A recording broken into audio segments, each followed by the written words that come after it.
Hey guys, today we're here with my 2012 VW Touareg TDI. Had this car about 3 months and put about 5,000 miles on it. The window sticker says it's due for an oil change. I'm pretty sure when they changed it at the dealer they didn't put the right stuff in it because it's pretty hard to find a VW spec 507 oil locally.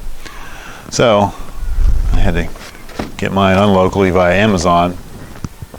So according to the service manual or the maintenance schedule for this car, which has never had a single mark put in it, nothing, at 80,000 miles, which I'm at like 84, you do all this stuff. So it's essentially an oil filter change, fuel filter change, some inspections, lubrications, etc. So I have amassed all this stuff. Liqui Moly Top Tech 4200 Long Life 3 motor oil. I purchased these on Amazon about 2 months apart because I had to add a quart at one point, and that was the one I've already used. Now they apparently changed their label. Have a fuel filter, oil filter, says to add DEF, which I had not had to add, and then I'm going to lubricate some things it calls for to be lubricated. So let's get started. There's a pretty massive belly pan under here. Looks like it has a bunch of 10mm headed fasteners in it.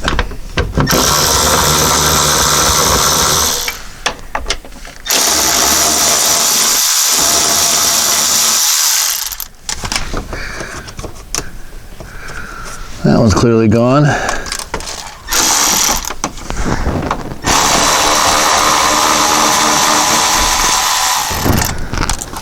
That's what it should look like. They have captured washers and a Torx head inside. So apparently some of them have become missing during its life. Appears to be all the front ones. Let's go to the back.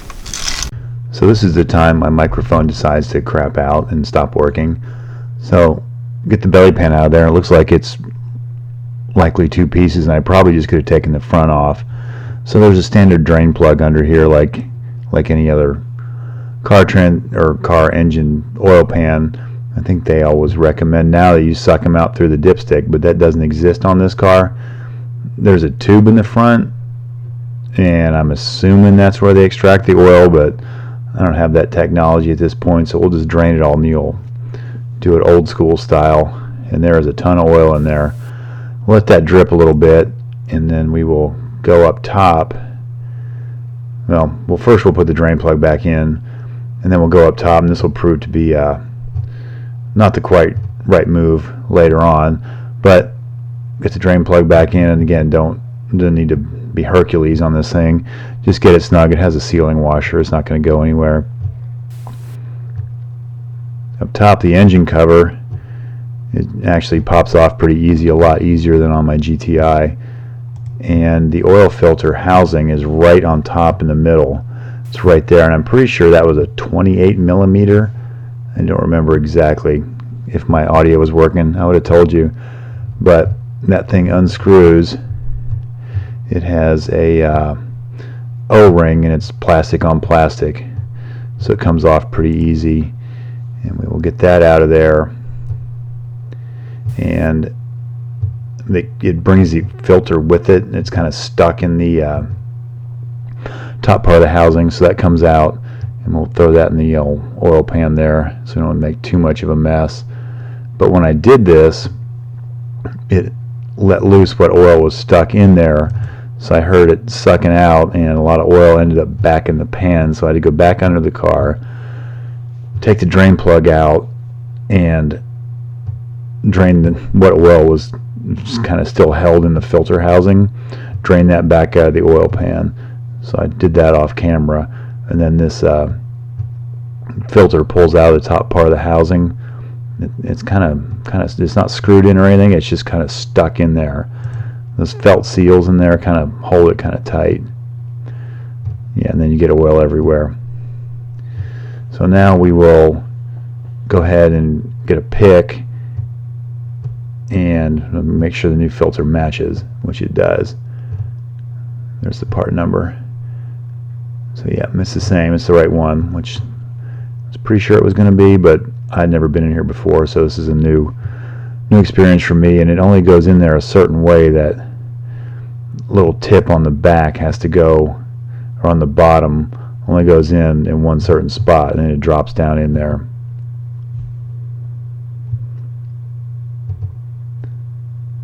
So after I figure out the orientation for that, I will go ahead and get a pick and work on getting the oil filter O-ring changed.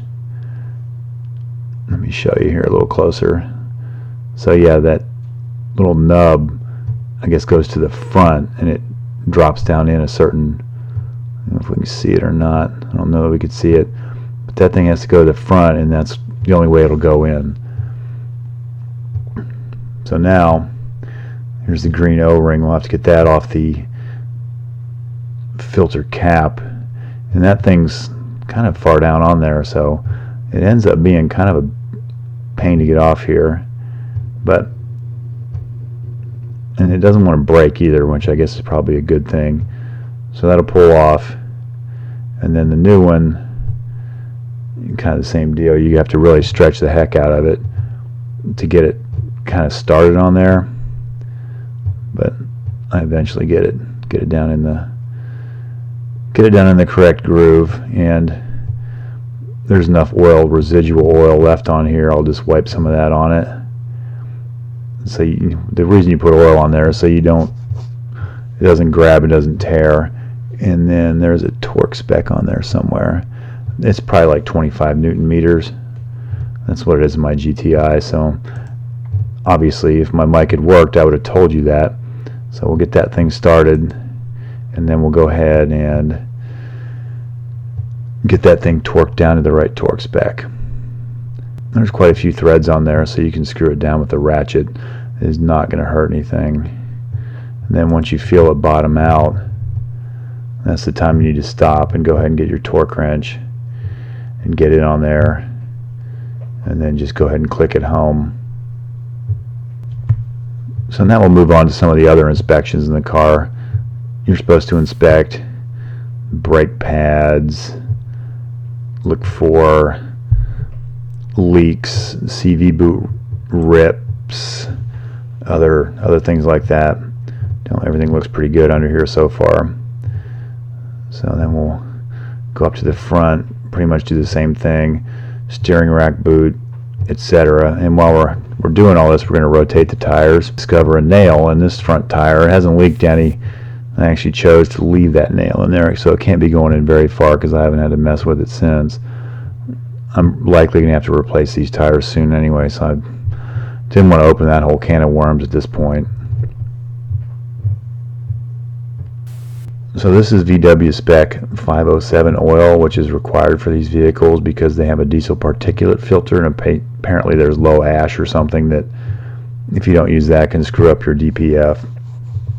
So I found this Liquimoly, which is one of the things that I couldn't find anything locally that would meet the spec, and this does. And I already had one of these, I guess a 5-liter container, so I went ahead and started with a new one because it's going to take a good portion of both of these to fill this thing up. Filled it up, go ahead and start it just to make sure. I'm going to get oil pressure. I didn't want to do the fuel filter because it's my first time with that, and change the oil at the same time and have two unknowns going on. The fuel filter lives under this metal cap right here, and there are, I think they're T25s, Torx bolts that hold it on, and then there's the fuel filter, and it has some pictogram instructions in it. So it's just that they're almost like wood screws that come out of there. So I think there's 5 of those screws. So they come out, and then the lid kind of just sits on there. So you just pull that lid off, and you have access to the fuel filter. A little bit of fuel comes out, and then just kind of push it off to the side, get it out of the way. And you make a little bit of a mess, but it is what it is. I think I jammed the filter box in there to hold it out of the way. And then just take something and pull the filter out. So I have an old washer fluid container. I just pull the filter out and stick it in there.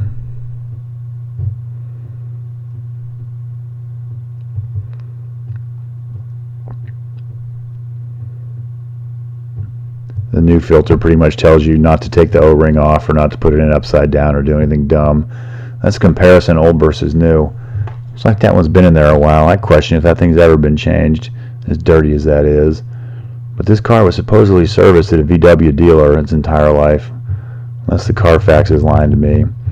A little plug comes out of the top there.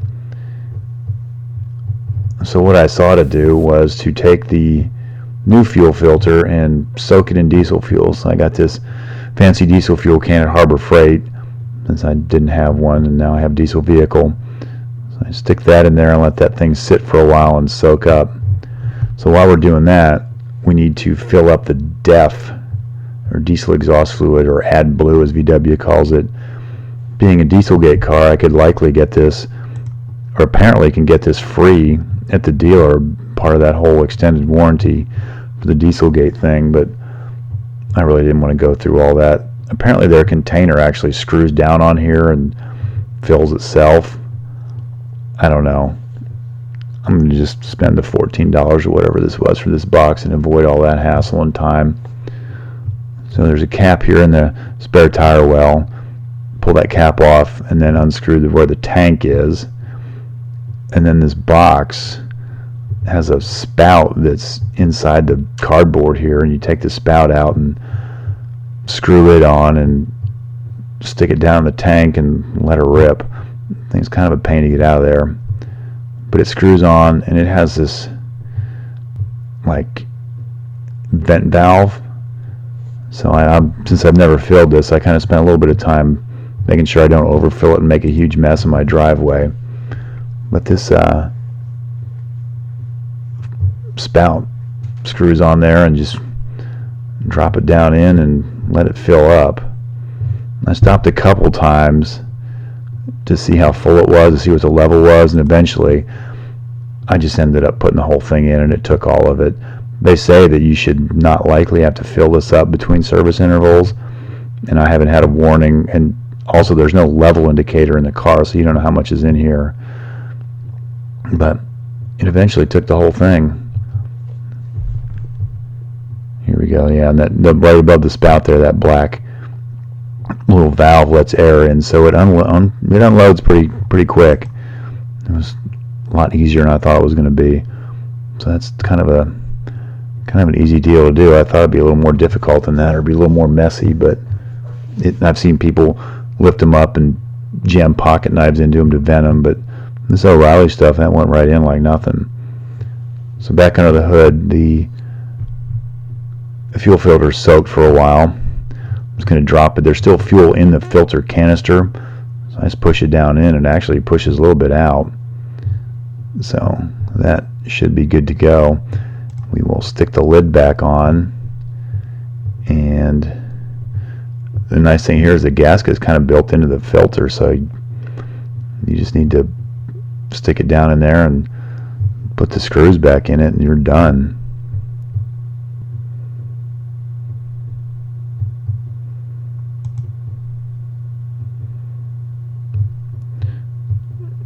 Clip that other little hose back in, and then if you could hear it, we'd start the car and everything was fine. So as part of the service, you need to lubricate some of the body components, door checks, check the power steering fluid, lubricate the door hinges. It's not a bad idea to do that every once in a while. Do the door latches, because that's stuff nobody ever thinks about. And then we're going to open up the sunroof, and this car has the panoramic sunroof, so we'll open that up and lubricate the slides in there. That stuff breaks, and most of the time you have to replace the entire sunroof. When I was a mechanic, I'd disable a lot of sunroofs because one little part would break and you couldn't get it separately. So we'll lubricate the slides and lubricate pivots, etc. So now we'll go in and see how much oil's in it, because this car has no dipstick. So I likely need to add some. And next we'll go in and reset the service interval, and I actually wrote in the book for the first time in its life when it was changed and what I did to it, so there will be some actual written service history. So go in and just reset the service interval, and you just go in the menu and click on this button, and it verifies you want to do it. And let me check again. Now the oil levels come up a little bit, but we will reset the service interval, and there we go. We'll do this again in 10,000 miles. And just so if you're going to do this at home, make sure your drain pan is empty when you start, because this was empty and it filled every last bit of it. Thanks for watching.